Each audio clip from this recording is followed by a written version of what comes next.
रिश्ता क्या कहलाता है। अभी हमने थॉट और लैंग्वेज को लेकर भी सेम बात की थी। 1 नंबर का क्वेश्चन है, आता ही है 100% हर बार, कॉग्निशन और दूसरी तरफ है इमोशन, यानी दिल और दिमाग की लड़ाई कह सकते हो आप इसको, जो टीवी सीरियल्स में आप देखते हो, ठीक है ना। वो ऑल्टर ईगो आ जाती है एक शीशे में से निकल के, है ना, मिरर में से, अरे तेरे को ये नहीं करना चाहिए, ये करना चाहिए, मतलब थोड़ा सा आप इसको उस तरह से ले सकते हो। संज्ञान व संवेग यानी इमोशंस, आपकी भावनाएं आपकी, ठीक है जी। तो अगर मैं कॉग्निशन की बात करूं तो कॉग्निशन क्या है, आपका दिमाग। दिमाग क्या है, थिंकिंग, रीजनिंग, जो भी काम दिमाग से होते हैं, जो आपने पढ़ा है पियाजे की थ्योरी में वही हर जगह काम आएगा। इमेजिनेशन, प्रॉब्लम सॉल्विंग, जितने भी काम दिमाग से हो रहे हैं, है ना, इमेजिनेशन जो भी है, ठीक। लैंग्वेज भी इसी का पार्ट है। ये है कॉग्निशन। क्या आपका दिमाग आपकी emotions, how do you feel, यानी फियर, एंगर, लव, ये 3 इमोशन बताए हैं जेबी वॉटसन ने, पेपर में पूछा जा चुका है। तो ये जन्म से होते हैं, ये एक दूसरे को प्रभावित करते हैं। क्या रिश्ता है इनका, तो देखिए सिर्फ एक व्यक्ति हैं ज़ेज़ोंग, उनका नाम क्या है, ज़ेज़ोंग, ये इतना सा ही टॉपिक है ज़ेज़ोंग। अगर इनका नाम आए तो ये इंडिपेंडेंट हैं, एक दूसरे को प्रभावित ऐसा सच नहीं कर रहे हैं, लेकिन इन जनरल अगर हम माने तो हमारा दिल और दिमाग एक दूसरे को प्रभावित करते हैं। अगर आप पेपर में ठीक फील नहीं कर रहे हैं तो हो सकता है कई बार आप होते हैं ना, हम कहते हैं बहुत एंग्जाइटी या बहुत एंग्शियस थे आप, फियर था बहुत ज्यादा, तो जितना आता है उतना भी नहीं कर पाता इंसान कई बार। तो इसका मतलब इमोशंस आपके कॉग्निशन को, आपके दिमाग को प्रभावित कर रहे हैं। तो दोनों एक दूसरे को प्रभावित करते हैं। अगर आप बहुत अच्छा एक्साइटेड फील करेंगे, नहीं यार बहुत करके आऊंगा पेपर, देखते हैं क्या होगा, तो आपका दिमाग भी अच्छा काम करेगा, ठीक है ना। इंग्लिश ट्रांसलेटेड क्वेश्चन है, हाउ टू टैकल दिस। मैंने कुछ सेशंस लिए हैं तेजवीर हिंदी पेडागोजी को लेकर के, प्लीज आप वो देख लीजिए। और दूसरा जो मैराथन ली थी जनवरी वाली हिंदी पेडागोजी की, मैं समझती हूँ हिंदी पेडागोजी के साथ इन्होंने बहुत मजाक करके रखा हुआ है। जब से पेपर ऑनलाइन हुआ है सीधा इंग्लिश से ट्रांसलेट कर देते हैं, तो उसके लिए थोड़ा सा इंग्लिश पेडागोजी का भी आपको आइडिया होता है तो ठीक रहता है। चलिए खैर, अब तो देखिएगा, तो कॉग्निशन और इमोशन एक दूसरे को प्रभावित करते हैं, इंटरट्वाइंड है, सिंपल बात, इंडिपेंडेंट नहीं। जब तक ज़ेज़ोंग नहीं लिखा, व्यक्ति हैं ज़ेज़ोंग, जब तक इनका नाम नहीं लिखा तब तक आप इंडिपेंडेंट है ये नहीं कहेंगे। अगर पूछे अकॉर्डिंग टू ज़ेज़ोंग तो कहेंगे इंडिपेंडेंट है, 2018 में पूछा जा चुका है। ओनली कॉग्निशन इन्फ्लुएंसेस, ऐसा कोई नहीं कहता कि सिर्फ कॉग्निशन इन्फ्लुएंस करता है, यानी सिर्फ दिमाग को दिल इन्फ्लुएंस करेगा, दिल को दिमाग, दोनों एक दूसरे को करते हैं।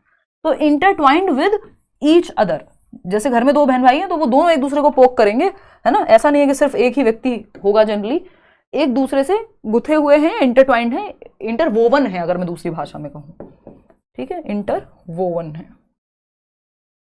ठीक, इंटर रिलेटेड है अगर और तीसरी भाषा में कहूं। क्वेश्चन नंबर 14, भाषा एक ही शब्द अलग है। क्वेश्चन नंबर 14 देखिएगा, the strategy to remember a long string of letters by grouping them into memorable and meaningful parts is called. अक्षरों की एक लंबी श्रृंखला को यादगार और सार्थक भागों में समूहित करके याद रखने की रणनीति क्या कहलाती है। ये ऐसा out of the box question है जो जनरली आपके सिलेबस में है नहीं, बट ये पूछ लिया गया है कई बार, है ना, मतलब इनडायरेक्टली है ये सिलेबस में, डायरेक्टली नहीं है। कि आप स्ट्रेटेजी है एक लॉन्ग स्ट्रिंग ऑफ लेटर्स, आपने लेटर्स, मान लीजिए लेटर्स, इसको ऐसे भी पूछा जा चुका है कई बार कि मान लीजिए एक फोन नंबर है ना, फोन नंबर है 9599161025, ये लेट्स लर्न का नंबर है, जनरली ऑफ रहता है, बट कई लोग व्हाट्सएप पे हमें जब जरूरत पड़ती है पेपर वगैरह में तो हम कहते हैं आपको कि ये भेज देना। जैसे अभी आप पेपर देके आओगे जिस दिन, तो पेपर 1 और पेपर 2 इस पे आप व्हाट्सएप कर देना, ठीक है ना, स्कैन करके साफ सुथरा। तो मैं आंसर की भी बना ही दूंगी, और मेरी कोशिश है कि परसों हम लोग मिलेंगे, पेपर कैसे सॉल्व करना है, कई सारे नंबर आपके बच जाएंगे, उस पर भी चर्चा करेंगे। अब 995, ठीक है। अब ये जो नंबर है 10 अंकों की संख्या है, लेटर्स हैं एक तरह से, इनको याद करना है कैसे, grouping into memorable and meaningful parts. अब मीनिंगफुल पता नहीं कितने होंगे आपके लिए नहीं, बट आपने ग्रुप कर लिया 3-3 या 4-4 के, 9599 फिर 161025, 3 भागों में डिवाइड कर लिया, इसको चंकिंग कहते हैं, ठीक है ना। क्या कहते हैं इसको, चंकिंग कहते हैं। मेटाकॉग्निशन है thinking about your own thinking, review करना, प्लान करना, उसको आपकी जो थॉट है उसको आप रिव्यू कर रहे हैं, प्लान कर रहे हैं, मैनेज कर रहे हैं, कंट्रोल कर रहे हैं, तो वो पूरा आपकी थिंकिंग से या कॉग्निशन से रिलेटेड है, कॉग्निशन के बियॉन्ड जाना, thinking about thinking, awareness of awareness. तो आप चाहे एक फोन नंबर को टुकड़ों में तोड़ के याद कर रहे हैं तो ये चंकिंग है, चंक्स बना लिए बेसिकली आपने। वो सोया चंक्स आते हैं ना, घर पे कभी मम्मी ने बनाए होंगे आपके, या आपने खुद बनाए होंगे, पापा ने बनाए होंगे, मैं क्यों कहूँ सिर्फ मम्मी बनाएंगी, नहीं तो हम भी स्टीरियोटाइप को प्रमोट कर रहे हैं फिर, ठीक है ना। हालांकि ज्यादातर घरों में सच्चाई यही है अभी भी, लेकिन फिर भी ये ऐसा थोड़ी कि यही होना चाहिए। तो अगर हम देखें तो वो सोया चंक्स आते हैं, वो सोयाबीन वाले छोटे छोटे चंक्स होते हैं, उसके चंक्स का मतलब ये टुकड़ों में तोड़ दिया आपने, तो उसी तरह से ये वही चंकिंग है। क्वेश्चन नंबर 15 देख लेना एक बार, क्वेश्चन नंबर 15 देखना फटाफट से।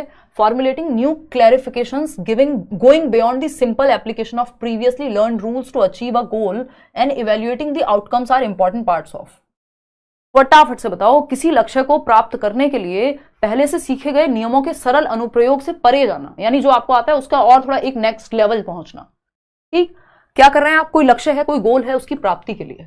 ठीक, मान लीजिए आपको 120 नंबर लाने हैं सीटेट में, 130 नंबर लाने हैं, व्हाटएवर, ठीक, को प्राप्त करने के लिए पहले से सीखे गए नियमों के सरल अनुप्रयोग के परे जाना। जितना सिर्फ याद कर लिया वही नहीं, उसको अप्लाई कैसे करेंगे, इसके भी आप एक नेक्स्ट लेवल जा रहे हैं, नए क्वेश्चन सॉल्व कर रहे हैं, देख रहे हैं कैसे पूछा जा सकता है।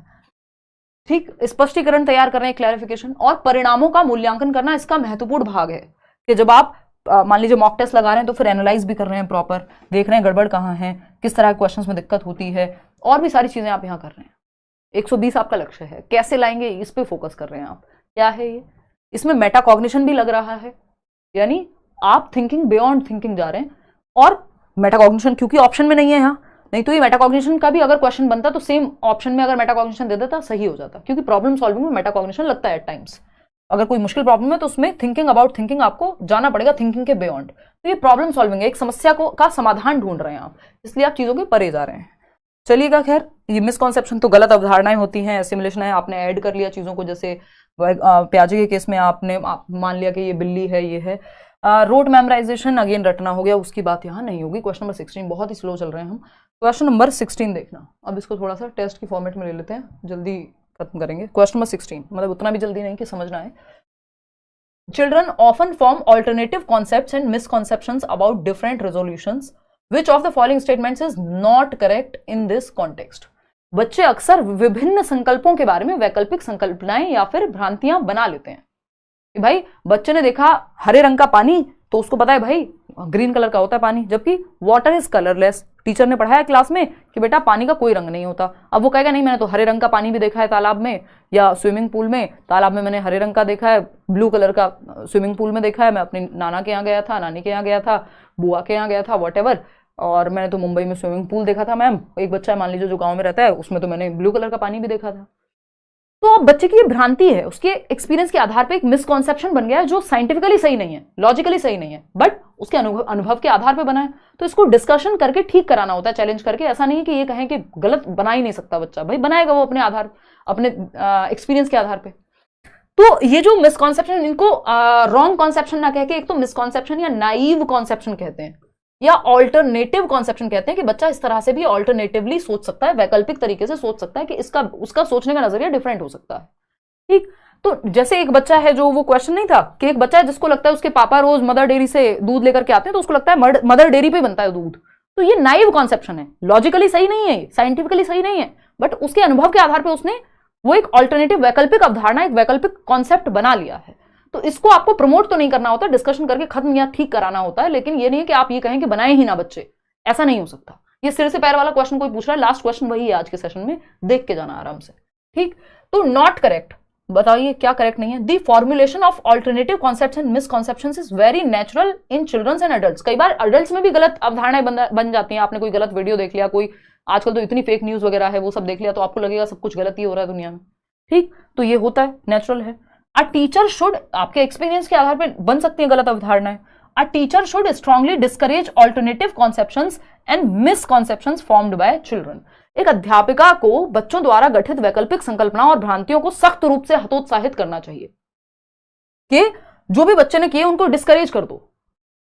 भाई वो तो बन सकते हैं ना, क्यों करोगे ऐसा। चलो बाकी ऑप्शन भी देखेंगे। Alternative concepts and misconceptions are not always unfounded but rather reflect children's intuitive understanding of the world around them, कि वो इंट्यूटिवली, सहज रूप से जो भी उन्हें दिखता है कैसे वो सीखते हैं, ये बताती हैं ये ऑल्टरनेटिव अवधारणाएं। बिल्कुल सही बात है, हमको तो गलत चाहिए। A teacher should definitely look into these alternative concepts and misconceptions as they are important in teaching learning process. हाँ ठीक है, टीचर को देखना चाहिए कि बच्चा कैसे सोचता है, अगली बार ऐसे पढ़ाओ उसको कि कम से कम ये चीज फॉर्म हो, किसी टॉपिक को लेके क्लियर कराओ, अगर कोई टॉपिक पढ़ रहे हो, बल्कि जो गलत अवधारणाएं वो क्लियर हो जाएं, इस तरह से पढ़ाओ।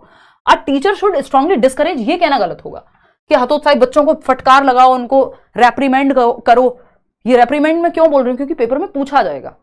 मैं ये नहीं कहूंगी बस मैं आपको ऐसा शब्द बोल दूं कोई जो पेपर में दिखे तो आप घबरा जाएं, तो थोड़ा सा टेक्निकल लैंग्वेज भी आपको पेडागोजी में पता होनी चाहिए, और ये सही टीचर का काम है।